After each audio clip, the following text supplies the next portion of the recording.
Hi everyone, Lisa Haven here. Well, I've got a huge report that I want to share with you. The other day, I put out a report explaining how many Republicans and conservative Republicans are calling for the release of a FISA memo, a 4-page memo that they believe details mass surveillance and illegal surveillance activity against people in America and even against President Trump. Lots of corruption under the Obama administration. Well, today, thankfully, a FISA memo has been leaked to InfoWars. Now, it is not the 4-page FISA memo that the Republicans are calling to be leaked out front. However, this particular FISA memo is kind of where that one came from. It's an analysis and it's kind of birthed off of this one, if you will, to give you a rundown. But I've got that FISA memo and it was leaked to InfoWars. It was actually leaked by William Benny. Now here, check out the report directly on Infowars.com, and it's titled "Exclusive InfoWars Releases Secret FISA Memo." Now, the report goes on to detail that William Benny, the former tech head of the NSA, contacted InfoWars early this morning to send the link to the classified memo that lawmakers said was the blueprint on how the Obama administration and the deep state spied on Trump. Now, this memo was hiding in plain sight and served as the basis for the 4-page memo of Representative Devin Nunes of California, which revealed perjury by the Obama administration when connected to other research. Again, this is not the 4-page memo, but it served as the basis. So if it's as the basis for the 4-page memo, you can bet you it's even got more information in it. And I'm going to go through some of the pages here in a moment, but in a nutshell, this was InfoWars kind of analysis of what's going on, and I'm going to just quote it straight from the website there that you saw. But the NSA admits that U.S. citizens were targeted by its analysis through Section 702 upstream collection and vowed to make changes to its surveillance method. This includes the NSA and other intelligence agency were pressured by the Trump administration to scrap its Obama-era policies that allowed the illegal spying of U.S. citizens, all of which are breaking our constitutional right. Now, you may be asking, what is Section 702? Well, I'm going to throw that up on the screen. But Section 702 of the Foreign Intelligence Surveillance Act authorizes the intelligence community to target the communications of non-United States persons located outside the U.S. for foreign intelligence persons. Now, pause right there. It doesn't sound so bad when you're talking about out-of-state and non-U.S. citizens. The problem is there are things happening with that are making it illegal, upstream, downstream. In other words, following the communications of people who had contact with those people, or people's contacts of contacts of contacts. It's a never-ending cycle.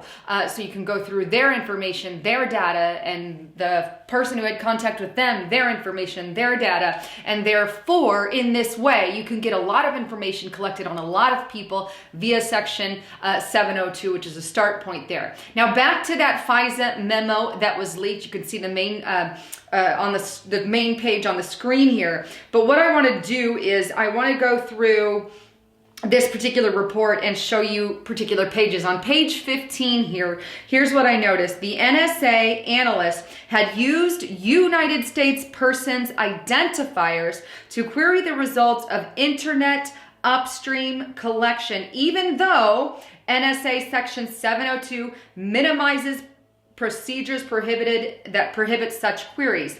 Now, again, like I said, Section 702, it's not supposed to go there, but it is going there, as page 15 detailed. Here's another page. This is page 19. Since 2011, the NSA's minimization procedures have prohibited the use of U.S. person identifiers to query the results of upstream internet collection under 702.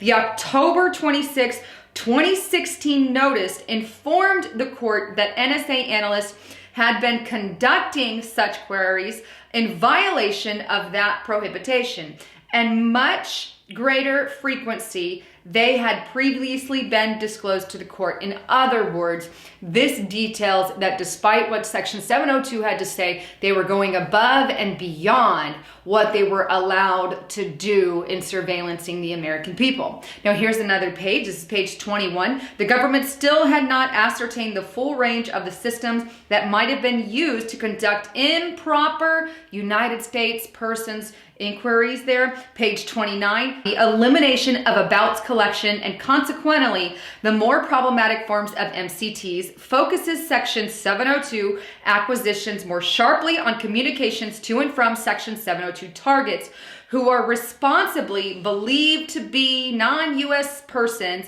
outside of the U.S. that expected to receive or communicate foreign intelligence information. That sharper focus should have the effect that U.S. person information acquired under Section 702 will come more predominantly from non-domestic communication that are relevant to the foreign intelligence needs on which the pertinent target decisions were based. Now, here is another one, page 33. This is the last one that I want to show you, but it's unlikely, they say, but it does, but it's unlikely to contain as high proportion of information acquired by FISA, electronic surveillance, and physical search, which often involve targets who are United States person and typically are directed at people in the United States of America. A direct violation of our privacy, a direct violation of our rights. This is, again, why many conservative Republicans are calling for the 4-page FISA memo to be released. And I say, hashtag release the freaking memo. Release the memo. The American people have the right to know what's in it, have the right to know what many in the Obama administration have done to the American people. We know Snowden leaked a lot of this out. William Benny, who leaked the memo to InfoWars there, obviously is a huge leaker himself, just like Edward Snowden. He let a lot of stuff out of the bag as well. So this is something we have to keep an eye on. And if we don't call attention to it, then we've got some real problems. We can't just let this slide under the rug. We have to tell people about this memo, continue to make an issue of it, send videos that are talking about this memo viral so people know that their rights are being infringed upon. Because if we let them walk on our rights with this FISA memo in this way, you can guarantee you that they're going to walk all over you a lot more. Give them an inch, they will take a mile. Now with that, please don't forget to subscribe to my channel, and also don't forget to check out my partner at getthetea.com.